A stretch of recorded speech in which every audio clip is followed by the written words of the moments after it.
Hey everyone, welcome back. Thanks for the support and engagement. We reached 1,000 views on my main review, and we just reached 7 subscribers. Thank you for joining the journey. Today, I want to talk about the navigation of the Xiaomi S40 Pro.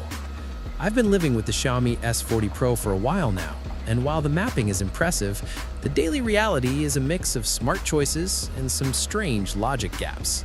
Let's break it down. The foundation: Lidar and mapping. First, we have to give credit where it's due: the mapping system.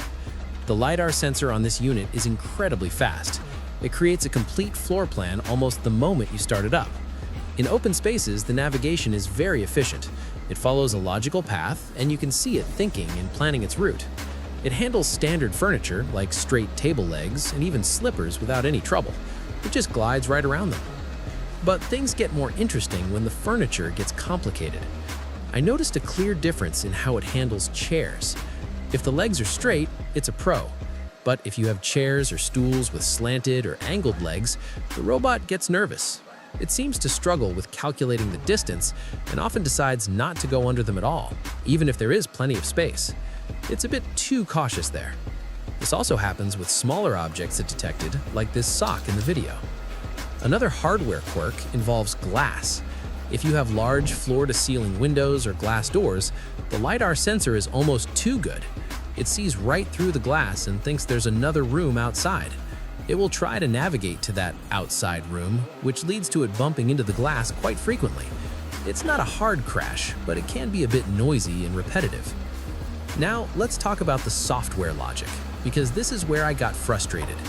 I've noticed that during zone cleaning, the robot can get stuck in a loop. If it sees an area that it thinks it can reach, but it's physically blocked by something, it might just keep trying. I actually had a session where it was cleaning a small 10 square meter area for over 90 minutes. For most people, that's just not practical. If you want a quick clean before guests arrive, you can't have your robot getting lost in a 10-meter loop for an hour and a half.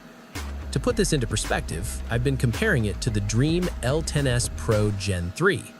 There is a noticeable difference in memory. The Dreame seems to remember exactly how it entered a tight space, like under a dining table. It usually exits through the same path. The Xiaomi, however, sometimes forgets its way out. I've seen it spend 30 minutes just trying to find the exit of a table it entered just fine. It eventually finds its way, but it's much less efficient than the Dreame in those specific scenarios.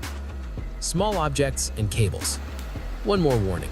This robot does not have the advanced AI camera for small objects that high-end models have.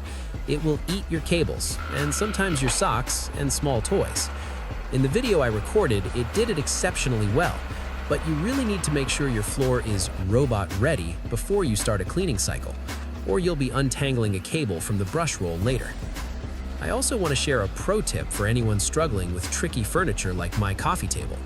In the app, you can set no-go zones, but the standard square is often too big and blocks off parts of the room you actually want cleaned. My solution? Do not use the square. Instead, place multiple virtual walls right next to each other. This allows you to create a very thin, custom barrier that keeps the robot away from the furniture legs without losing any cleaning area. It's a game changer for the app experience. Conclusion. So what is the verdict on the S40 Pro navigation? It's a very capable mid-range navigator. It's logical and the map is great, but it lacks the brain power of more expensive models when things get complicated with glass or tight spaces. Most of the time it's perfect, but you need to know these quirks to get the best out of it. If this honest deep dive helped you, please hit that like button. We're pushing for that 1,000 subscriber goal, and every single one of you counts. Stick around because I will be making an extreme obstacle course. I want to help you by showing all the pros and cons so you can justify your purchase decision. Thanks for watching, and see you next time.